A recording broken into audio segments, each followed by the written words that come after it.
Welcome to one of the most disturbing cases recorded in the history of Savannah, Georgia. Before we begin, I invite you to leave in the comments where you're watching from and the exact time you're listening to this narration. We're interested in knowing which places and times of day or night these documented accounts reach. In the summer of 1841, a prominent planter sold something that should never have been for sale.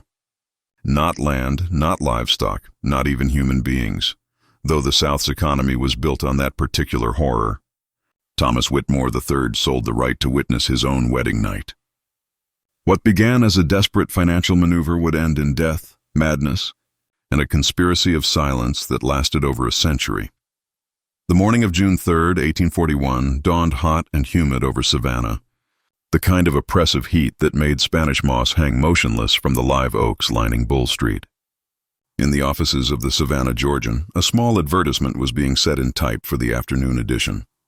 The notice, barely 3 inches long and positioned between estate sales and shipping schedules, read simply, "Private viewing rights, Whitmore Estate, June 15th, exclusive witness opportunity. Minimum bid $500. Inquiries to Whitmore Plantation, Cypress Creek Road." To the casual reader, the advertisement might have seemed like an unusual auction for art or rare books. To certain men in Savannah's business circles, men who gathered in the back rooms of the City Exchange on Bay Street, the meaning was perfectly clear.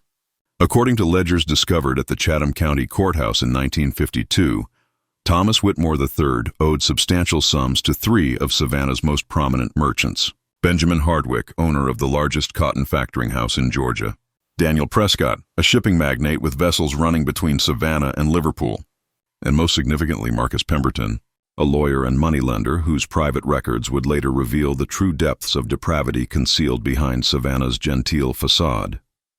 Thomas Whitmore III came from old Georgia wealth, the kind that traced back to the original settlers who arrived with Oglethorpe in 1733. The Whitmore Plantation, situated 17 miles northwest of Savannah proper, along what locals called Cypress Creek Road, encompassed 800 acres of prime cotton land. The main house, a 3-story federal-style mansion with imposing white columns and symmetrical wings, had been completed in 1820 by Thomas's father, who spared no expense importing Italian marble for the fireplaces and French crystal for the chandeliers. But according to financial records preserved in the Georgia Historical Society archives, Thomas Whitmore III had systematically destroyed his family's fortune. Between 1837 and 1841, he lost over $30,000 at gaming tables in Charleston, purchased 3 failed business ventures in Savannah, and mortgaged the plantation to its absolute limit. By the spring of 1841, he faced total ruin. Creditors were preparing legal action. The plantation itself was scheduled for auction in August unless the debts could be satisfied. His salvation, or so it seemed, arrived in the form of Eleanor Catherine Ashford. 22 years old, the daughter of Henry Ashford, a Charleston banker whose conservative investments had survived the panic of 1837 intact, Eleanor represented everything Thomas needed. Her dowry alone was estimated at $30,000, enough to clear his debts entirely and restore the Whitmore plantation to solvency. The marriage contract was negotiated in April of 1841, with the wedding date set for June 15th. What few outside the immediate families knew was that Henry Ashford had included an unusual provision in the marriage contract. According to documents discovered by Dr. Patricia Morgan during her research into antebellum marriage contracts in 1967, the dowry would not be released automatically upon marriage. Instead, Eleanor herself would need to provide written confirmation that the marriage had been properly consummated and that she was satisfied with the arrangement. This confirmation was to be given before a notary public, with witnesses present, no sooner than 12 hours after the ceremony concluded. The provision was unusual, but not unprecedented. Wealthy families sometimes included safeguards to ensure their daughters were not trapped in unconsummated marriages that could later be annulled, leaving them compromised in society's eyes. What made the Whitmore case extraordinary was what Thomas did with this requirement. Margaret Sullivan, Eleanor's cousin from Charleston, arrived in Savannah on June 1st to assist with wedding preparations. Her letters to her sister in Philadelphia, preserved in the Sullivan family papers at the South Carolina Historical Society, provide the first indication that something was deeply wrong at the Whitmore plantation. In a letter dated June 8th, Margaret wrote of an engagement dinner that left her profoundly disturbed. The evening began cordially enough, Margaret noted, with Eleanor looking pale but composed in a dress of pale blue silk. Thomas appeared agitated, drinking heavily throughout the meal and repeatedly excusing himself to speak with three gentlemen who sat at a separate table in the corner of the dining room. Margaret recognized one of them as Benjamin Hardwick, whose reputation for ruthless business practices was well known even in Charleston. The other two men she did not know, but their manner suggested they were not social friends of the family. What disturbed Margaret most was a conversation she partially overheard when she stepped onto the veranda for air. Thomas's voice carried through an open window of his study. "The agreement stands as written," he was saying. 12 hours after the ceremony concludes, she will provide confirmation before the notary. You will have your verification, and the debts will be considered satisfied. A different voice, one Margaret later identified as belonging to Marcus Pemberton, responded with words that made her blood run cold. "And you're certain she'll cooperate? We've invested considerable resources in this arrangement." Disappointment would be most unfortunate. Margaret rushed back inside, her heart pounding. When she found Eleanor alone in the music room, she attempted to broach the subject delicately. "Cousin, are you quite certain about this marriage?" "There's no shame in reconsidering if you have doubts." Eleanor's response, recorded in Margaret's letter, was chilling in its resignation. "What choice do I have?" she asked quietly. "Father has made the arrangements. Thomas needs the money. I am simply the mechanism by which funds change hands. My feelings are irrelevant." Margaret pressed further, asking about the confirmation requirement and the strange men at dinner. Eleanor turned away, her hands trembling. "I've been told what is expected of me," she said. "I will fulfill my obligations. That is what daughters do." Before Margaret could respond, Thomas appeared in the doorway, his face flushed with drink. "Ladies, we shouldn't keep our guest of honor from her rest. So much to prepare for the blessed event." His smile did not reach his eyes. The days leading up to June 15th were marked by an increasing sense of dread among those closest to Eleanor. According to testimony later provided by Sarah Jenkins, a house servant at the Whitmore plantation, Eleanor barely ate during that week. She spent hours staring out her bedroom window toward the strange pavilion that had been hastily constructed 50 meters from the main house. The structure, described in property records as an observation gazebo, had been built in early June, ostensibly to provide guests with a view of the gardens. But its positioning, with clear sight lines to the second-floor windows of the main house, suggested a more sinister purpose. Sarah Jenkins would later tell investigators that on June 14th, the day before the wedding, she entered Eleanor's room to find the young woman in tears. When Sarah asked what was wrong, Eleanor grabbed her hands desperately. "They're going to watch," she whispered. "Like I'm some kind of exhibition. Like I'm not even human." Sarah tried to comfort her, but Eleanor pulled away. "You don't understand. The contract requires proof." "Thomas has sold that proof. I'm trapped." The wedding itself took place at St. John's Episcopal Church on Madison Square at precisely 4 o'clock on the afternoon of June 15th, 1841. According to the church register, Reverend Jonathan Whitfield performed the ceremony before approximately 80 guests.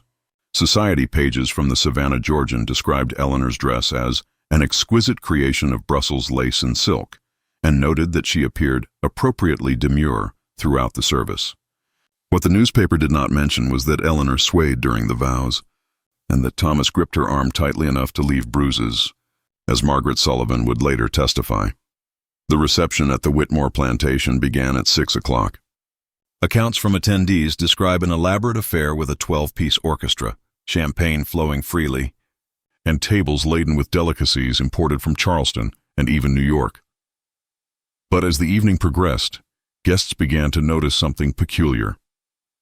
3 men, the same 3 who had been at the engagement dinner, remained long after other guests had departed.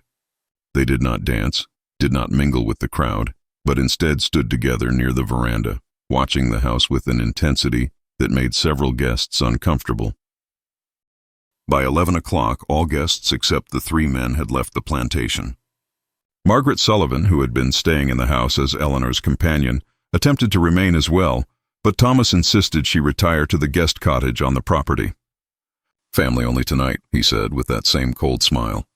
Eleanor and I have private matters to attend to." What happened during the next 12 hours would remain largely shrouded in mystery, pieced together only through fragmentary evidence discovered decades later. But certain facts can be established. At approximately midnight, according to testimony from plantation workers questioned years afterward, lamps were lit in the master bedroom on the second floor. The three creditors were observed entering the pavilion structure, where they remained for several hours. Sarah Jenkins, sleeping in the servants' quarters, reported being awakened around 2 in the morning by the sound of breaking glass and a woman's scream that was quickly muffled. The most disturbing evidence came from a journal discovered in 1952 during demolition of an old building in downtown Savannah that had once housed Marcus Pemberton's law offices. The journal, written in Pemberton's hand and dated June 1841, contained entries that made even hardened historians recoil. The entry for June 15th begins with a cold assessment of the evening's business transaction. Pemberton describes the pavilion as providing adequate observation capabilities and notes with satisfaction that the contractual obligations are being fulfilled as specified. But it's the entry from June 16th, written after the formal confirmation ceremony, that reveals the true horror. "The wife provided the required statement before Notary Simmons at 1 o'clock this afternoon," Pemberton wrote. "She appeared pale and shaken, but spoke the necessary words clearly enough. Hardwick expressed concern about her visible distress, but I reminded him that her emotional state was not specified in the contract. The dowry has been released, Whitmore's debts are satisfied, and all parties have received their due compensation. If the bride seems altered by the experience, that is a private marital matter beyond the scope of our arrangement." The notarized statement itself was discovered in the same cache of documents. Eleanor's signature appears at the bottom. Along with the required confirmation, "I, Eleanor Catherine Whitmore, do hereby affirm that my marriage to Thomas Whitmore III has been consummated in accordance with the expectations of Christian society, and that I am satisfied with this arrangement." But a forensic analysis conducted in 1989 revealed something that earlier readers had missed. Eleanor's signature shows signs of severe hand tremor, and microscopic examination detected what appear to be tear stains on the paper itself. In the weeks following the wedding, Eleanor's behavior grew increasingly erratic. According to letters from Margaret Sullivan, who visited the plantation in July, Eleanor had withdrawn almost completely from social interaction. She spent her days in her room with the curtains drawn, refusing to see visitors or even to take meals in the dining room. When Margaret managed to speak with her alone, Eleanor's words were cryptic and disturbing. "They got what they paid for," she said. "Every humiliation, every degradation, all witnessed and verified. I am a receipt, Margaret, a paid bill, nothing more." By August, Dr. Nathaniel Wainwright, Savannah's most prominent physician, was called to the Whitmore plantation. His medical notes, preserved in the Georgia Medical Society archives, describe Eleanor as suffering from acute melancholia and nervous prostration. His prescribed treatment followed standard medical practice of the era: mercury-based tonics, bloodletting, and complete bed rest. The mercury treatments, intended to balance the humors, would prove catastrophic. Thomas Whitmore's behavior during this period raises disturbing questions about his own mental state. According to household accounts reviewed by Dr. Morgan, he spent increasing amounts of time in Savannah, often staying away from the plantation for days at a time. When present, he avoided Eleanor entirely, taking his meals in the study and sleeping in a separate bedroom. Servants reported hearing him pacing the halls at night, sometimes talking to himself, sometimes laughing at nothing. The end came on September 23, 1841, just over 3 months after the wedding. Eleanor Catherine Whitmore was found dead in her bed by Sarah Jenkins, who had brought breakfast to her room. The official cause of death, recorded by Dr. Wainwright, was listed as mercurial poisoning due to medical treatment for melancholia. This bland medical description concealed a more horrifying reality. The mercury treatments, administered in increasing doses as Eleanor's condition worsened, had gradually destroyed her body. She died slowly, painfully, her organs shutting down one by one while her mind remained tragically aware. The funeral was held at St. John's Episcopal Church, the same location where Eleanor had been married just 15 weeks earlier. According to the Savannah Georgian, the service was well attended by Savannah's most prominent families. Thomas Whitmore stood beside the coffin, dressed in black, his face expressionless. Benjamin Hardwick, Daniel Prescott, and Marcus Pemberton were all in attendance. Their presence noted by several observers who found it curious that business associates would attend such a private family matter. What few knew was that Eleanor's father, Henry Ashford, had arrived from Charleston 2 days before the funeral. According to a letter he wrote to his attorney, discovered in the Ashford family papers in 1973, he had come to retrieve his daughter's personal effects and to investigate the circumstances of her death. What he discovered in those 2 days would haunt him for the rest of his life. Among Eleanor's possessions, he found a small leather-bound diary hidden beneath a loose floorboard in her bedroom. The diary, which was sealed by Ashford with instructions that it not be opened for 50 years, was finally examined in 1991 when his great-granddaughter donated it to the Georgia Historical Society. The entries from June through September of 1841 provide a first-person account of psychological torture and dehumanization that no amount of historical distance can make less painful to read. Eleanor describes in careful, precise detail the events of her wedding night, the presence of the observers in the pavilion, Thomas's cold indifference to her tears, and her profound sense of violation. One entry, dated July 3rd, reads, "I am not a person anymore. I am a contract fulfilled, a debt satisfied, a transaction completed. When I look in the mirror, I see someone who allowed herself to be sold. Father needed the alliance. Thomas needed the money. I was simply the currency that changed hands. The 3 men who purchased the right to witness my degradation will never face consequences. They were within their legal rights. That is what horrifies me most. The law, society, even God himself seems to have sanctioned what was done to me." Another entry, from August 15th, shows her mental state deteriorating. Dr. Wainwright says the medicine will help calm my nerves. But my nerves are not the problem. My nerves are responding appropriately to an intolerable situation. It is the world that is insane, not I. Thomas barely speaks to me. When he does, it's to discuss household matters as if I were a housekeeper rather than his wife. The servants pity me. I can see it in their eyes. Even Sarah, who must surely face her own horrors in this place, looks at me with something like sympathy. I am a white woman of privilege, supposedly protected by all the laws and customs of society. Yet I have been reduced to something less than human. What hope is there for any woman in this world? The final entry, dated September 20th, 3 days before her death, consists of only one line. Mercury is a slow poison, but perhaps that is merciful. It gives one time to accept what is coming. Henry Ashford's letter to his attorney reveals that he confronted Thomas Whitmore immediately after discovering the diary. According to Ashford's account, Thomas admitted everything. The debt, the contract, the arrangement with his creditors, the pavilion built specifically to facilitate observation. Thomas showed no remorse, arguing that he had acted within his legal rights and that Eleanor had known what was expected of her when she agreed to the marriage. Ashford asked why the observers had been necessary. Thomas's response was chillingly practical. They insisted on verification. They wouldn't release the funds without proof that she had fulfilled her wifely duties. I had no choice. Ashford wanted to go to the authorities, to have Thomas prosecuted for what he saw as effectively procuring his own wife for the entertainment of his creditors. But his attorney counseled against it. Any trial would make Eleanor's diary public. Her reputation, and by extension the Ashford family name, would be destroyed. Moreover, as the attorney pointed out, no law had actually been broken. Thomas had legal authority over his wife. The creditors had merely insisted on verification of contract terms. Everything, no matter how morally repugnant, fell within the bounds of legal behavior in 1841 Georgia. So Ashford made a different choice. He used his considerable financial resources to ensure that the truth stayed buried. He purchased the pavilion structure and had it dismantled, the materials burned. He bought Marcus Pemberton's law practice when Pemberton died in 1856, acquiring all his papers and journals, which he had sealed in a bank vault with strict instructions. He paid substantial sums to ensure that Eleanor's death certificate remained simple and unelaborated.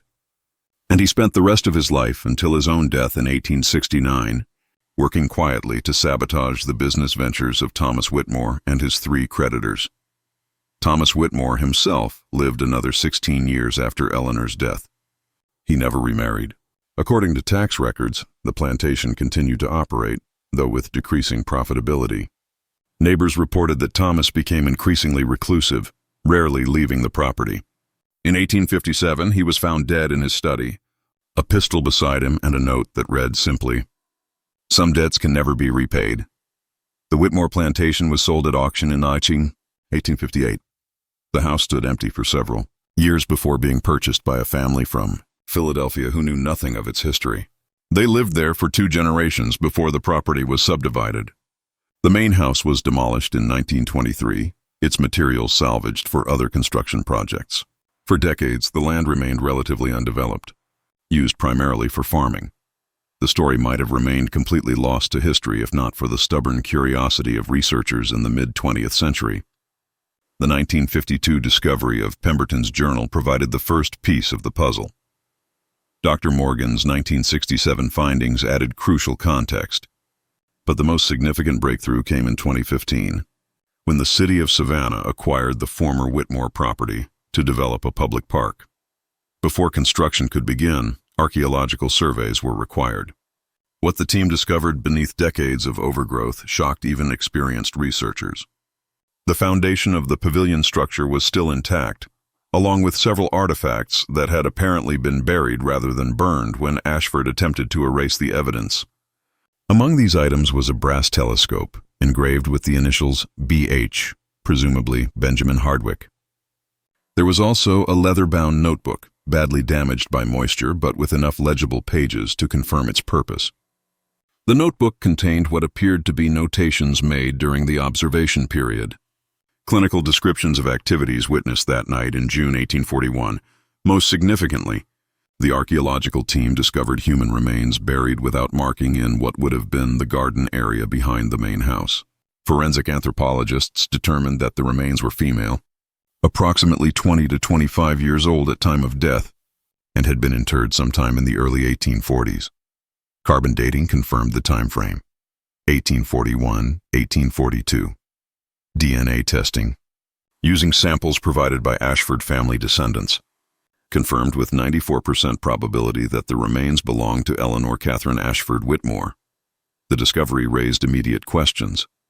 Eleanor's official grave was in the Ashford family plot in Charleston, marked with an elaborate marble monument. So whose remains had been buried at the Whitmore plantation? Further investigation of church and cemetery records revealed the answer. Eleanor's body had indeed been transported to Charleston for burial in the family plot.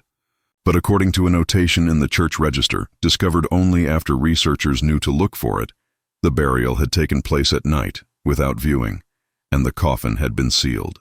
No one had actually verified what or who was inside. The implication was clear. At some point between Eleanor's death and the funeral, her body had been secretly removed and buried at the plantation, while some other remains or perhaps simply weighted materials had been placed in the coffin sent to Charleston. Why would such a deception be necessary? One theory, proposed by forensic pathologist Dr. Raymond Mitchell in his 2018 analysis of the case, is that the mercury poisoning had left Eleanor's body in such a state that viewing would have raised questions about her medical treatment. Rather than risk scrutiny, someone, possibly Dr. Wainwright with Thomas's cooperation, had arranged for the substitution, but a more disturbing theory, supported by forensic evidence, suggests something else. Analysis of Eleanor's remains showed traces of arsenic in her bones in addition to the mercury that had been officially prescribed. Arsenic poisoning causes symptoms similar to mercury poisoning but works much faster. The presence of both substances suggests the possibility that Eleanor's death was not entirely the result of medical malpractice. Someone may have been actively poisoning her while Dr. Wainwright's mercury treatments provided convenient cover. Who would have had motive to hasten Eleanor's death? Thomas had already received the dowry money, so he had nothing to gain financially. But there was another factor.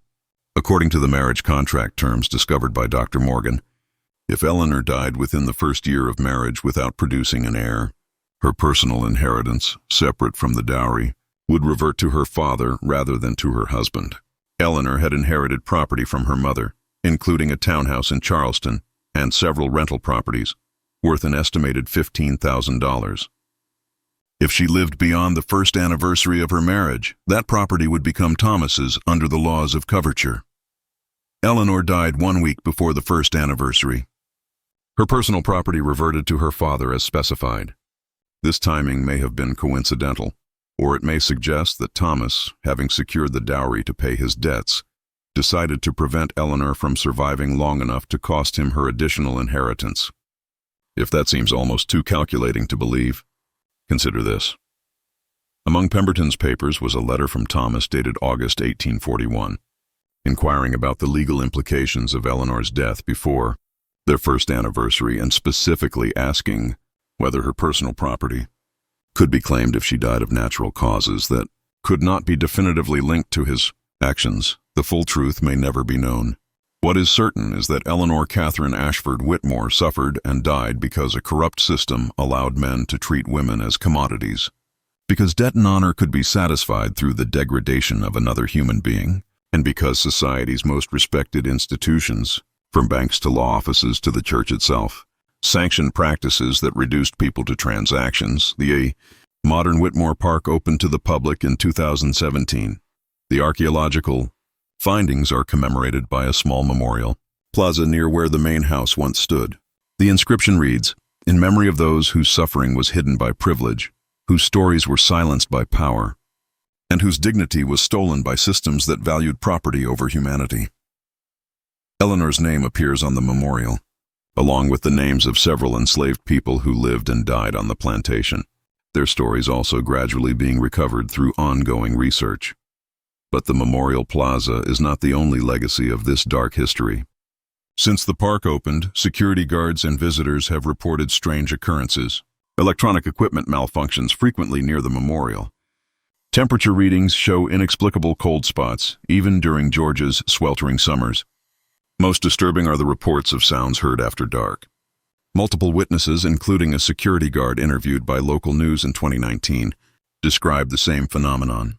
The sound of a woman weeping, coming from the area where the main house once stood, always in the early hours after midnight. On the anniversary of Eleanor's wedding, June 15th, the reports intensify. Park visitors have described seeing a figure in white moving among the live oaks, visible for just a moment before vanishing. Others report the sound of breaking glass with no source, and a few claim to have heard male voices laughing, a sound that fills them with inexplicable dread.